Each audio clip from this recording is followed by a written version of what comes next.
Idol madla, nakakahanga, may mga hawak, gandang linyada. Ika'y inspirasyon kung bakit hanggang ngayon ako'y palaging kumakarera. Tuloy ang pagpipintura natin ngayon mga kalapatids dahil uubusin muna natin yung mga binili naming pintura. Blue naman ang pipintura natin mga kalapatids. Dito na tayo sa side na to. So pipinturahan na ni Madlato yung labas saka yung loob na to. Tapos ako, ito pa yung pipinturahan ko. Ayan. So ito na yung naging itsura. Ayan. Huwag niyong pasinin yung mga nakapahid na yan. Yan lang yung mga tira-tira kasi papatungan pa rin naman yan. So kita nyo nung naging kulay blue na siya, ang laki nung ginanda mga kalapatids, diba? So from this to this mga kalapatids, ayan, ganyan na magiging pintura ng loft natin. So bago natin tapusin yung video na to, makikita nyo yung pinaka magandang itsura na itong side na to, saka dito sa kabila. Kung patatapos natin pinturahan yung magkabila na yan today. Pero kaya yan. Ito kita nyo.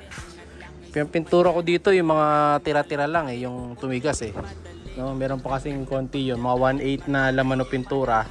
Ito na yung kinalabasan. Ayun, ang ganda Medyo may mga buo-buo lang na part, yung mga patak-patak. So, okay lang yan. Yan, tulad nito. Nasama yung poops ng ibon. So, papayiran ko na lang ulit yan. No? Pero overall, maganda na siya. Lalo na yung kulay blue. Nagmukhang ano siya? Nagmukha siyang solid. Ayan. So ito, yung butas na to, wala na to kasi may mga labas pa naman na mating yan, kaya hindi natatakpan yan. So ito pati yung ano, nilagay na rin natin, 'di ba? Ganda, 'di ba? Mas mukhang matibay na siyang tingnan. Sa kabila, ito na itsura naman yan. So ayan mga kalapatid. So nalagay na rin ni Tatay yung sinturon ng loft natin dito. O 'di ba? Mas maganda to kaysa dun sa nilalagay natin na dalawang butas. Mas maganda na forma niyan ngayon. Matibay pa kasi hindi na gano'ng umuuga dahil ang pinag-weldingan niya matigas. Ito laki ng tinibay tuloy na ito. Ito hahabulin pa to yung semento na to, papantay pa yan dito. Tataas pa to dito. So kakainin yung isang mata na yan papunta ron. Yan, paikot yan hanggang dun. So tataas sila ng konti.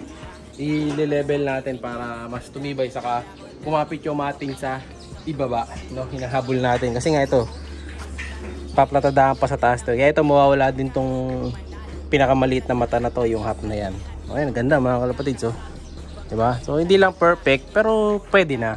Ayan, nakakiting ko hanggang sa taas. Inuuna ko na kasi yung ganito yung may hirap na part para yung magpipintura na susunod, puro ano na lang yung dadalihin niya. Yung ganito na lang na mating. Pero yung dito sa side na to, mauna na yung mating dahil di pa ako tapos.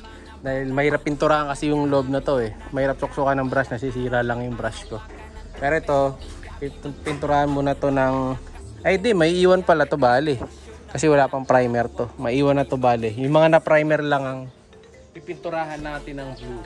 So, si Tatay naman na yun, nile-level niya tong brace dito, tinitibayan niya. Kailangan kasi matibay yung brace natin na to Kaya ayan, naka-Spiderman siya dyan. Para matibay ang loop natin. Yun yung pinaka pampatibay niyan sa gitna.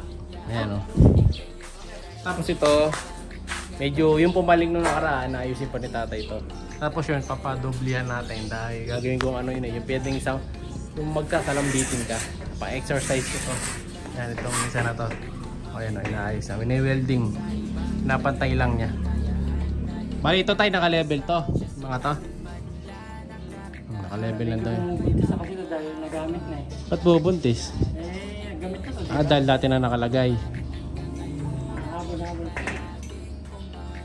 Hindi gamitin yung magnet nyo. Hindi na kaya ito kung matigas. Dito Kulang ko dun.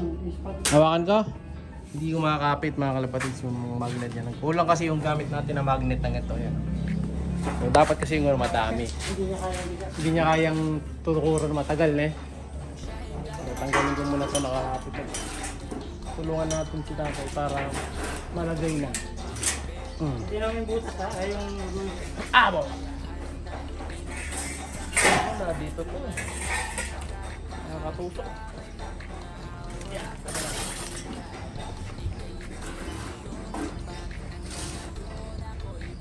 Saan yung guhit niyan tayo?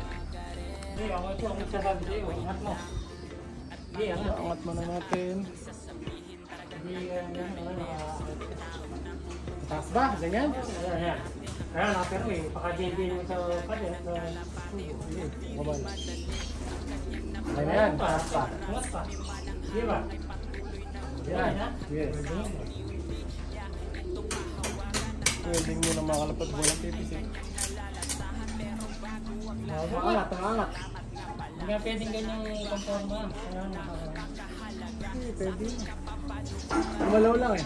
Umangat eh. Oh, yan. Di ba? Kung bumataas yan. Ano lang tayo? Helper lang tayo today. Dahil pinahiran na yung tubo.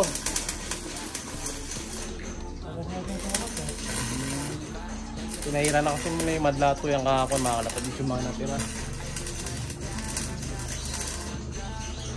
Tumitigas yung ano kapag tumibigat ha. Yeah. Steady lang tayo dito.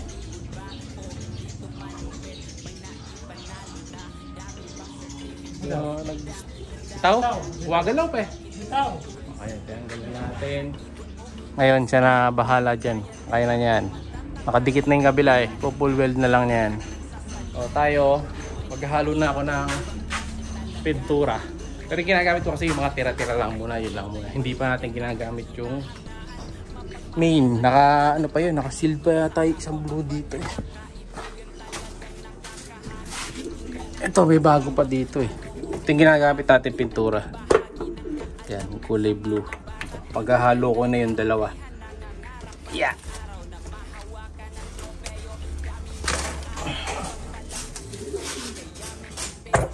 Ay, ito yung isa, yung blue. Mamaya na pala, bahala na siya maghalo. Ito yung ginagamit ko, yung tira-tira dito. Ayan o. Pwede pa to eh. May thinner pa to mga kalapatid. Haluin ko lang. No? So magagamit pa natin yan. Sayang kasi bumili kasi tayo eh.